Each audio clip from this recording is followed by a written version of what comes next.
बिस्मिल्लाहिर्रहमानिर्रहीम। Calculus S M. Yusuf की book calculus exercise 1.1 inequality को सॉल्व करना, ये हमारा टॉपिक है इस वक्त। और एक्सरसाइज 1.1 में से क्वेश्चन नंबर 7 को सिलेक्ट किया है। Solve each of the following inequalities. Question वहाँ पर 7 to 15 है, तो उसमें सबसे पहले 7 नंबर क्वेश्चन को सिलेक्ट किया है। पास पेपर का क्वेश्चन है।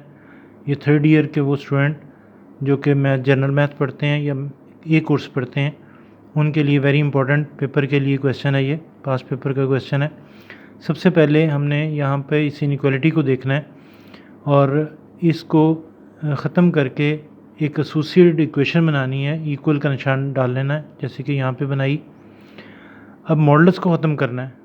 मॉडल्स को ख़त्म करने का ये तरीका होता है कि प्लस माइनस साथ आ जाता है, लेकिन पहली दफ़ा ऐसा हुआ कि दोनों तरफ मॉडल्स है, तो ये नहीं करना कि दोनों तरफ प्लस माइनस सीख लें, किसी एक तरफ प्लस माइनस सीखना है। ये बड़ी इंपॉर्टेंट बात यहाँ पर अक्सर स्टूडेंट जो है वो यहाँ पे गलती कर बैठते हैं कि दोनों तरफ प्लस माइनस सीख देते हैं। उससे ये होता है कि कुछ एक्स की वैल्यूज़ जो हमें ज़रूरी निकालनी होती हैं वो रह जाती हैं और क्वेश्चन यहाँ से ही आगे चेक नहीं होता, 0 नंबर मिलता है।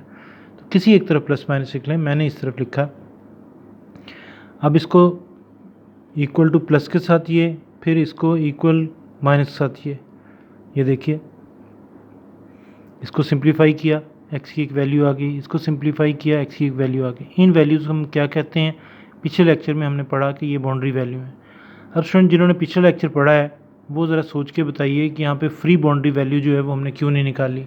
पिछले लेक्चर में हमने इतना ज़ोर दिया कि फ्री बाउंड्री वैल्यू अपने ज़रूर निकालनी है वहाँ पर, यहाँ क्यों नहीं निकाली? तो फिर सुन लीजिए कि जब क्वेश्चन में ओवर में एक्स आएगा, डिनोमिनेटर में एक्स होगा, तब हमें फ्री बाउंड्री वैल्यू जो है वो निकालनी होती हैं और उस क्वेश्चन में फ्री बाउंड्री वैल्यू होती हैं। इसमें फ्री बाउंड्री वैल्यू जो है वो नहीं निकालनी हमने। उसकी वजह ये है कि इस क्वेश्चन में फ्री बाउंड्री वैल्यू है ही नहीं।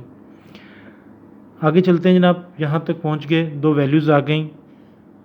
अब इन दोनों वैल्यूज़ को क्या करना होता है? पिछले लेक्चर का अगर हवाला मैं दूँ तो एक नंबर लाइन हमने लगानी होती है और इन दोनों को उस पर मार्क कर देना होता है। आप अपने पास कैलकुलेटर रखिएगा ताकि आप फ़ौरन मेरी बात समझ सकें। 7/3 को आप कैलकुलेटर से कैलकुलेट कर लें, 3/7 को कैलकुलेटर से कैलकुलेट कर लें। यकीनन ये माइनस वाली, ये प्लस वाली है, ये 0 के राइट पे होगी, ये 0 के लेफ़्ट पे होगी। ये देखिए नंबर लाइन पर मैंने इन दोनों को पॉइंट लगा लिए। नंबर लाइन पर -3/7 और 7/3, 0 की इस तरफ माइनस वाली और इस तरफ प्लस वाली वैल्यू। अब यहाँ पे कितने रीजन बन गए? यहाँ से लेके -इन्फिनिटी की तरफ, यहाँ से लेके +इन्फिनिटी की तरफ और यहाँ से लेके यहाँ तक। नाम अपनी मर्ज़ी है, मैंने बहरहाल मेरी तरतीब ये रहती है कि मैं हमेशा इधर से शुरू करता हूँ, A B C D वगैरह। अब यहाँ पर A B और C रीजन आ गए। बड़ी इंपॉर्टेंट बात यहाँ पे जो गलती होती है और इसके बाद क्वेश्चन चेक नहीं होता वो ये है कि यहाँ पर जो इंटरवल है वो क्लोज आएगा कि ओपन आएगा।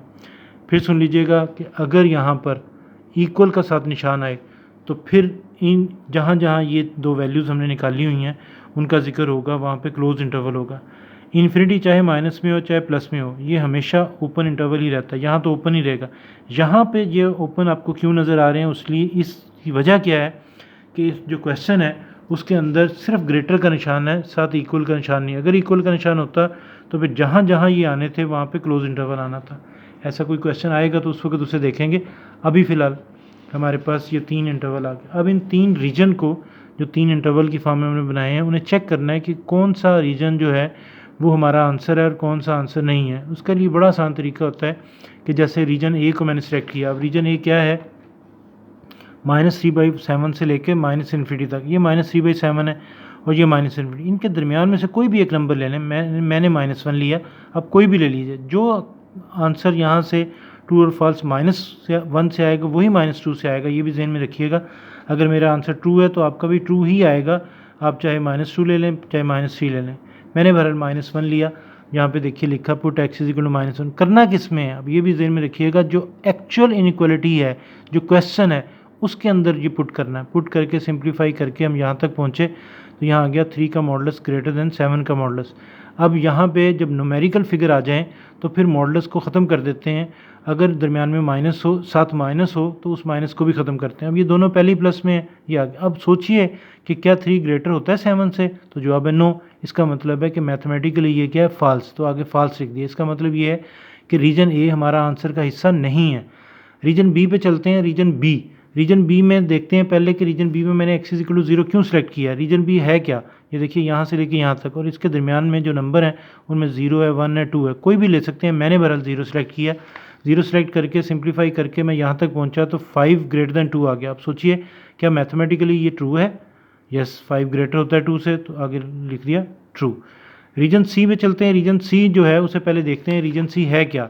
ये रीजन सी है, यहाँ पे फिगर में देखिए रीजन सी यहाँ से लेके इस तरफ को जा रहा है, तो ये इससे बड़ी वैल्यू कोई भी आप यहाँ से इस रीजन में से 7/3 से बड़ी कोई भी वैल्यू उठा सकते हैं। मैं जो नियरेस्ट इंटीजर होता है वो सिलेक्ट किया करता हूँ। आपकी मर्ज़ी, आप जो मर्ज़ी सेलेक्ट कर लें, 3, 4, 5, 6 ऑनवर्ड। मैंने x is equal to 3 select किया, पुट किया। देखिए यहाँ पे गौरतलब बात है, बड़ी गौरतलब, कि यहाँ पे 11 का मॉडुलस ग्रेटर है -13 के मॉडुलस से। इसे कंपैरिजन नहीं करना अभी आपने, जब तक ये मॉडुलस ख़त्म नहीं करेंगे। इधर मॉडुलस ख़त्म हो गया, कोई चेंजिंग नहीं आई, लेकिन इधर मॉडुलस ख़त्म हुआ तो न्यूमेरिकल फिगर के साथ अगर माइनस आ जाए तो मॉडुलस ख़त्म करते हैं तो साथ वो माइनस भी ख़त्म हो जाता है। अब सोचना ये है कि क्या ये सारा काम करने के बाद ये जो लाइन आई है, ये जो स्टेटमेंट आई है, क्या ये मैथमेटिकली ट्रू है? क्या 11 ग्रेटर होता है 13 से? नो, तो इसका मतलब है ये फॉल्स है। तो फॉल्स कितनी जगहों पर है? 2 जगहों पे फॉल्स है, एक जगह पे ट्रू है। जितने ट्रू आंसर जहाँ जहाँ ट्रू आंसर आएगा वो वाला रीजन हमारा पूरे का पूरा जो है वो आंसर में शामिल होगा। फॉल्स वालों का बिल्कुल जिक्र नहीं करना आंसर में, तो एक ही रीजन है बी। अब रीजन बी कहाँ से शुरू होता है, कहाँ तक जाता है, ये देखिए रीजन बी ये बना पड़ा है, ये पूरे का पूरा जो है हमारा आंसर होगा। तो एंड में देखिए क्या लिखा, the solution set is this. अगर फ़र्ज़ करें, वैसे तो पहले बात हो गई, लेकिन फ़र्ज़ करें कि ये दोनों ट्रू होते, ये फॉल्स होता, ये सारे ही ट्रू आ जाते, तो फिर सारों के रीजन लिखकर दरमियान में यूनियन का निशान डाल देते हैं और वो हमारा आंसर होता है। देखिएगा, कीजिएगा। अगर कोई प्रॉब्लम होगी तो कमेंट्स में फिर कमेंट कर दीजिएगा।